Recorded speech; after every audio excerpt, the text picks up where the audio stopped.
Assalamualaikum warahmatullahi wabarakatuh.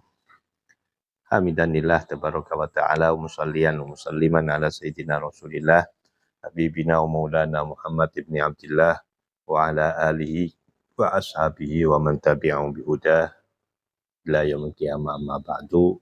Ayuhal musyahidun al-kiram, para pemirsa, para mahasantri, hafizakumullah.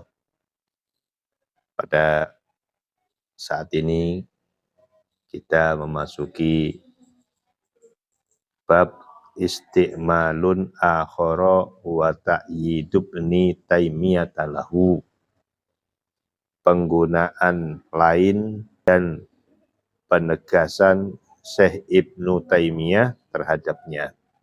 Rawa Ibnu Abi Dunya fi kitabi Mujabid Du'ai annahu qala haddatsana Abu Hashimin sami'tu Katsir ibn Muhammadin ibni Katsirin bin Rifa'ah yaqulu ja'a rajulun ila Abdul Maliki bin Sa'id ibn Abjar fajasabatnahu faqala bikada'un la yabra'u.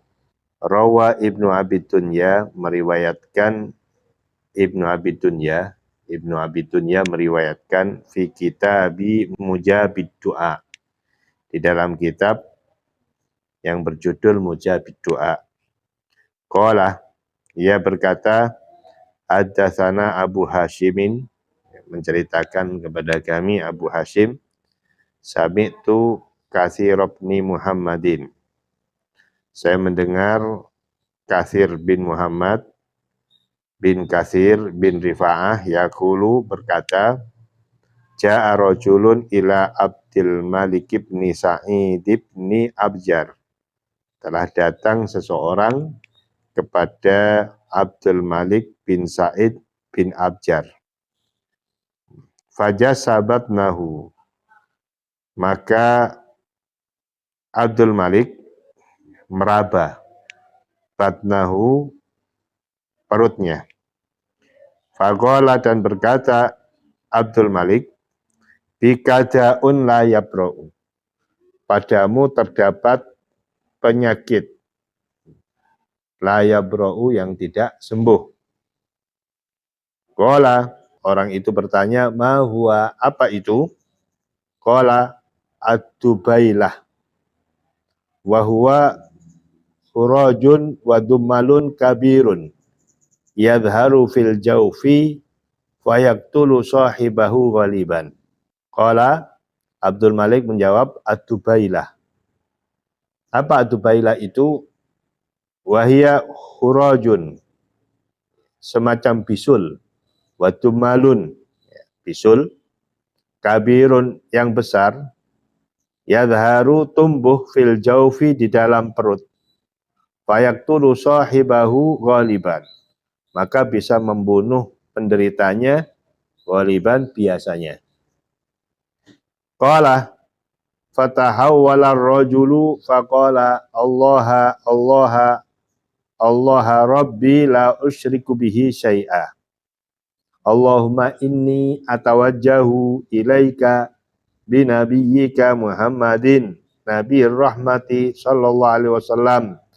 Ya Muhammadu, inni atawajjahu bika ila rabbika wa rabbi yarhamuni mimma bi.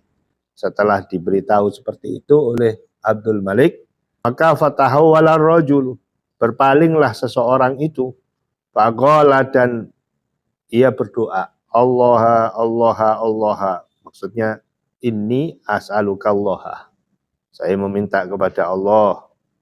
Allahu Rabbi la usyriku bihi syai'a, Allah adalah Tuhanku, la usyriku bihi, saya tidak menyekutukannya, syai'an, sama sekali.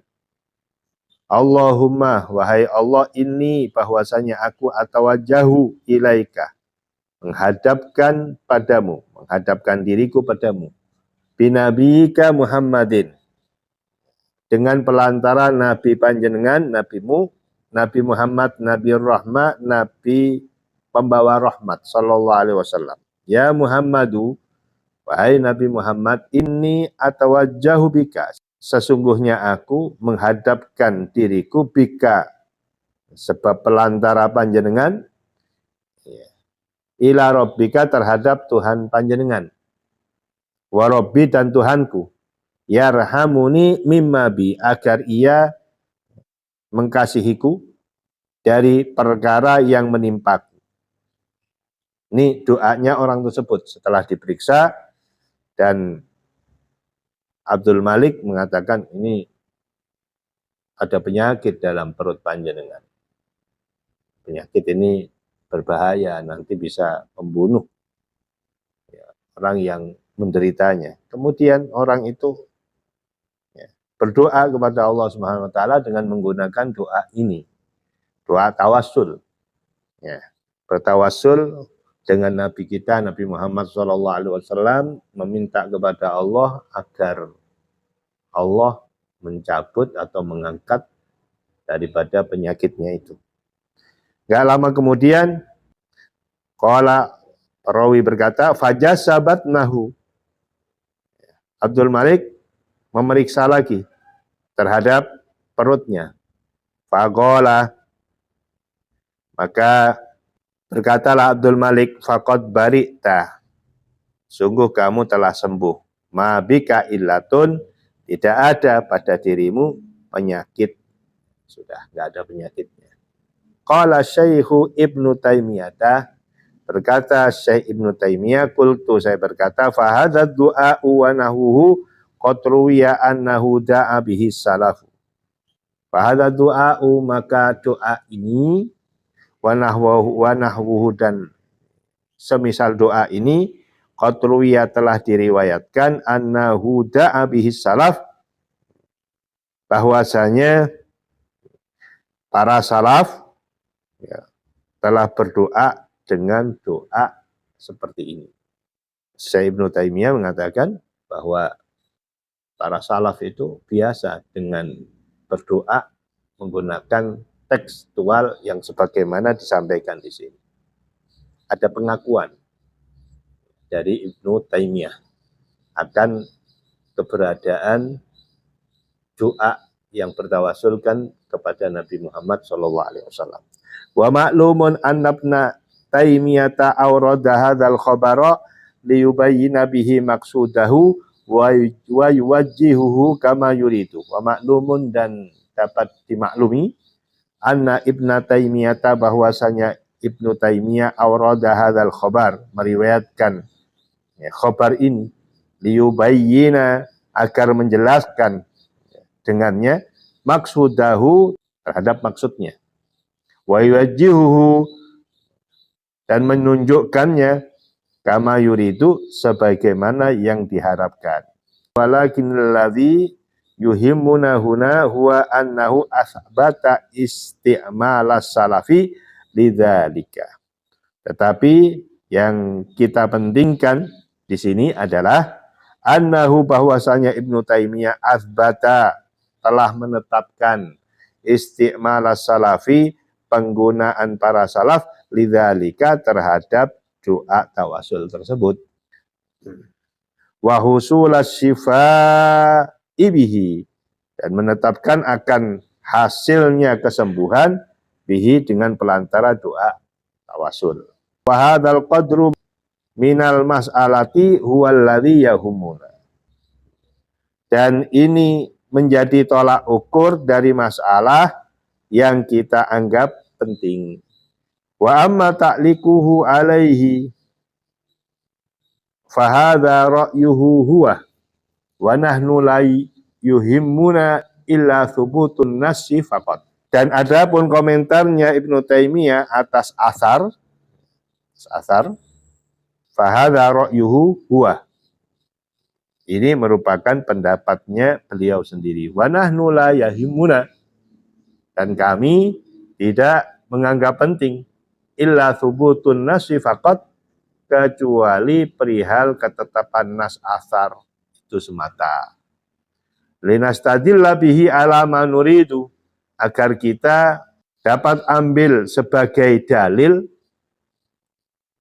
ala manuridu, atas apa yang kita kehendaki. Wa huwa lahu ayastadilla bihi kama yuridu. Dan ia lahu berhak juga ayastadillah untuk menggunakan dalil bihi dengannya kama yuridu sebagaimana yang dikehendakinya.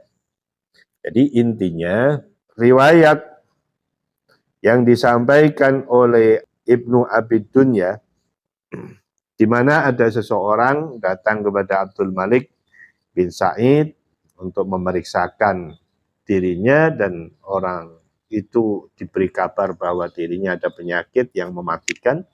Kemudian sebentar kemudian orang itu berdoa kepada Allah menggunakan tawassul dengan Nabi Muhammad, dan oleh Allah Subhanahu wa taala diijabah dan disembuhkan pada waktu itu juga.